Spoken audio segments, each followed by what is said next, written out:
mister. Sure, but who the f*** are you? Also, is this movie recognizing that Marty's trip back to 1955 would have changed a hell of a lot more lives than just a handful? Because Jennifer Parker turned into Elizabeth Shue. You're acting like you haven't seen me in a week. How about ever? Now, what happens to us in the future? What, do we become assholes or something? Since this is a reshoot of the first movie's ending, filmmakers decide they need Doc to react to this famous quote. Indicate, damn it!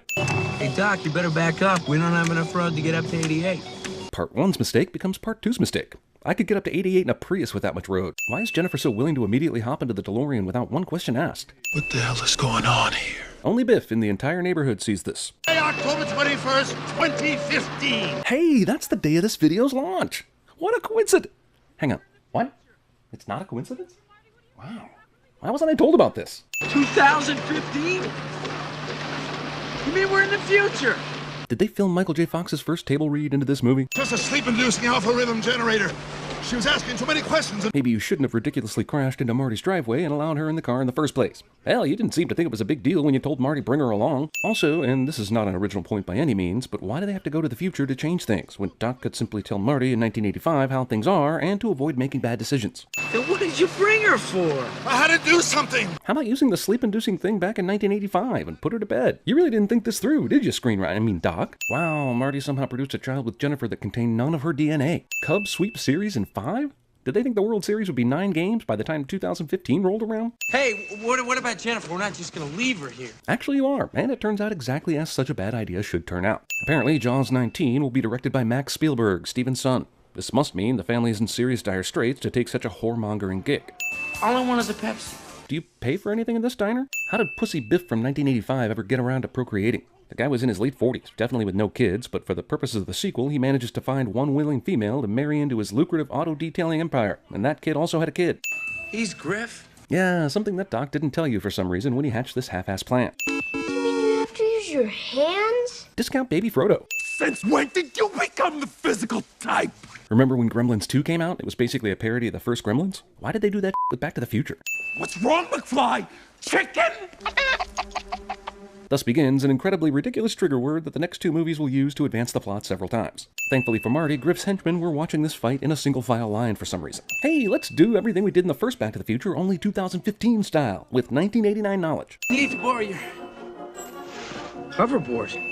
A skateboarder gains momentum and propulsion because his foot hits the ground and pushes off, not because he waves it about behind him in the air. So why does it help these f***ing things go faster? Wow, this Ex Machina Jeep is the gift that keeps on giving. Hey, McFly, you bojo! Those boats don't work on water! Unless you've got power! Well, it's still hovering, right?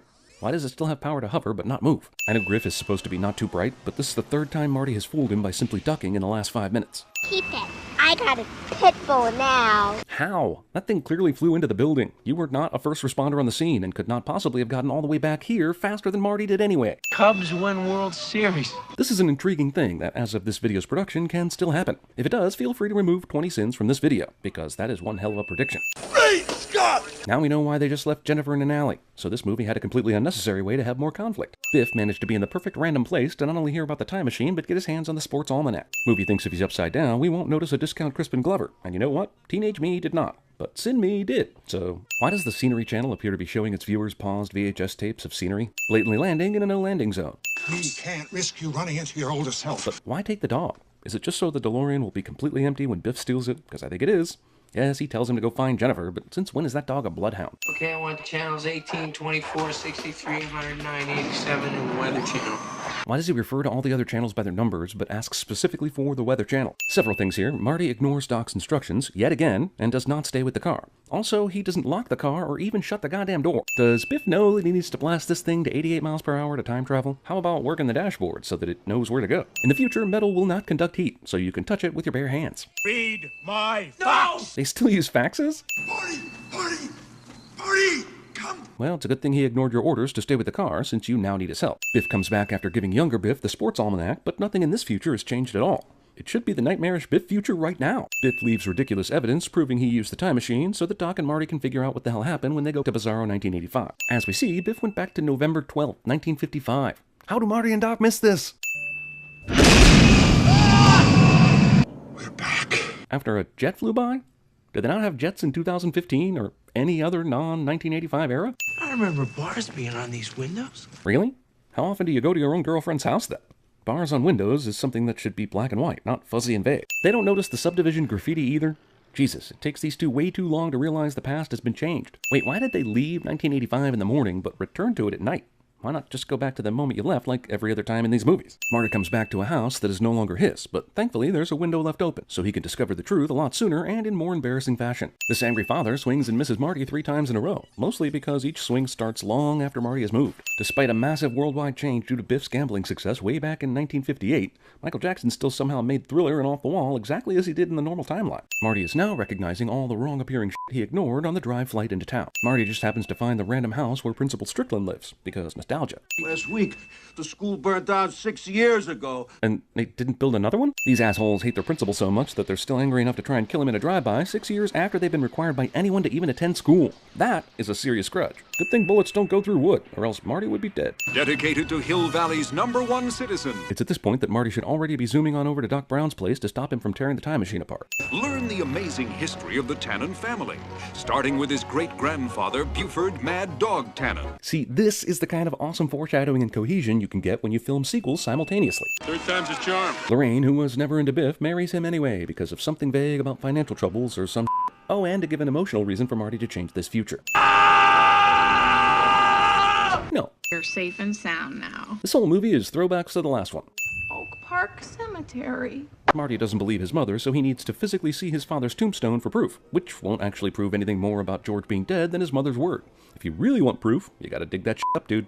When I learned about your father, I figured you'd come here. So you found out Marty's dad died at the exact same time Marty found out? That's amazing timing. I went to the public library to try to make sense out of all the madness. And helpfully, George McFly's murder was front-page news, so that you could easily reference and reunite with Marty in a timely fashion. And gave the book to himself at some point in the past. Yeah, but why was he allowed to return to the original timeline while these two got sucked into the old version? It says right here that Biff made his first million betting on a horse race in 1958. The Sports Almanac has winners from minor horse races in 1958. It's like 90 pages. Also, it doesn't say anything about Biff winning money in the actual articles, just a bunch of vague gibberish that I'm sure some temp is hired to write for fake movie newspapers. Nixon to seek 5th term? Somebody's read Watchmen. Crazy old codger with a cane shows up. He says he's my distant relative. I don't see any resemblance. Biff has literally zero reason to tell Marty any of this.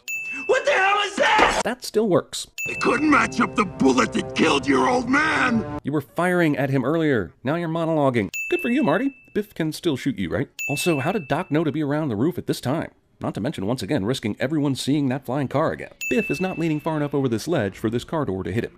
Unbelievable that old Biff could have chosen that particular date. Not really. Not if you want to bask in the glow of the first movie again. This alternate 1985 will be changed back into the real 1985. Isn't it great you can just time travel your problems away without creating entirely new problems from the time travel? A walkie-talkie so we can keep in contact. When the f did you buy those? And how the hell does Marty open that plastic packaging with practically negative effort? You must be very careful not to run into your other self. That's another thing. Biff went back to 1955 in a flying DeLorean, and apparently no one saw that.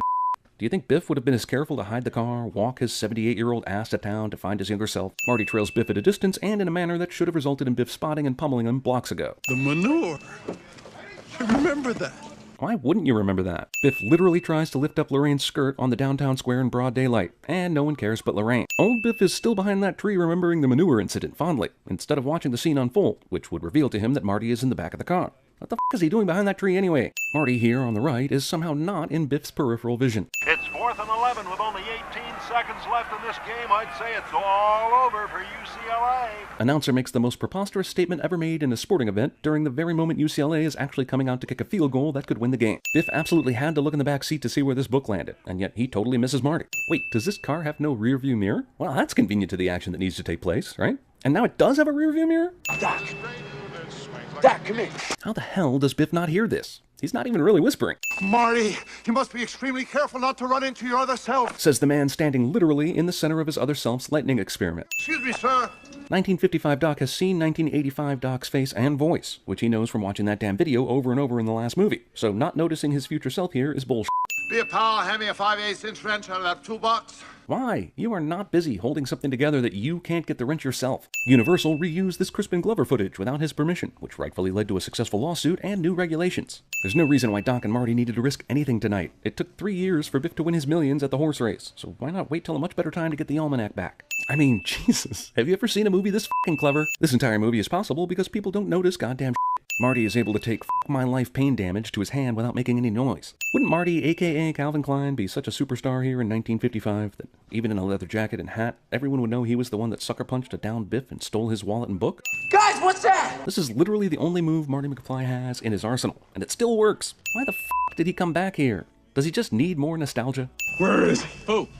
Calvin Klein. So doesn't this mean that Biff doesn't become a pussy after this?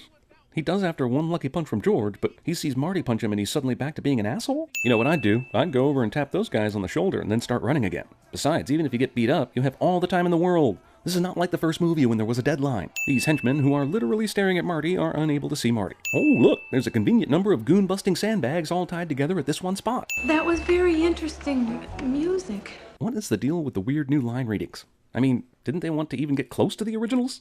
You chicken? How and why does every adversary Marty encounters know exactly what button to push? Good thing this is one of those chases where only the principal characters are driving down the road at this very moment. That'll teach him. Biff seems to be glad about committing murder, and he doesn't the least bit care that he just did more than $300 damage to his car right there. After this, somehow Marty doesn't even have a black eye or bloody nose or anything. This is the second time in this movie that Doc has ex-machina'd Marty from an aggressive Biff via the flying DeLorean. Jesus, what are the odds? Hitting a manure truck mere days after you hit the last one, on this road, at this hour? Have to be akin to discovering proof of Pluto on Mars. Marty is somehow able to light a match in this windy storm, which is maybe the least believable thing in all three of these movies. Yeah, no more Pleasure Palace, but the exact same matchbook? Wouldn't it be cooler if the whole matchbook just disappeared? Same here. Why would he have been honored on that same day? Wouldn't it be cooler if it just told us someone else got murdered? Doc continues flying the time machine in a dangerous lightning storm long after dropping off Marty and for no particularly good reason other than setting up the sequel. Now let's go home! Also, you could just wait until tomorrow. I'm just saying. There's no reason to risk anything right now. Why doesn't anyone know this? Here's one of the only sequels ever to actually include a trailer for the third movie as part of the end of this movie. Weird. No, it's Hill Valley, although I can't imagine hell being much worse.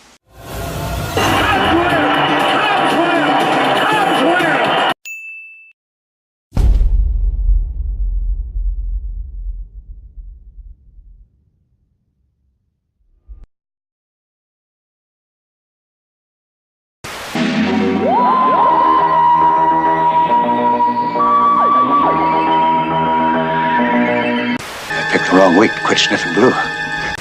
Eckhart, think about the future.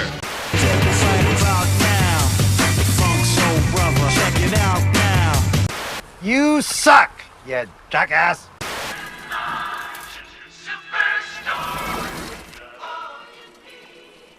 Don't with the babysitter. So he says, how would you like to be rich? And he said, how'd you like to make $25,000? And I said, who wouldn't?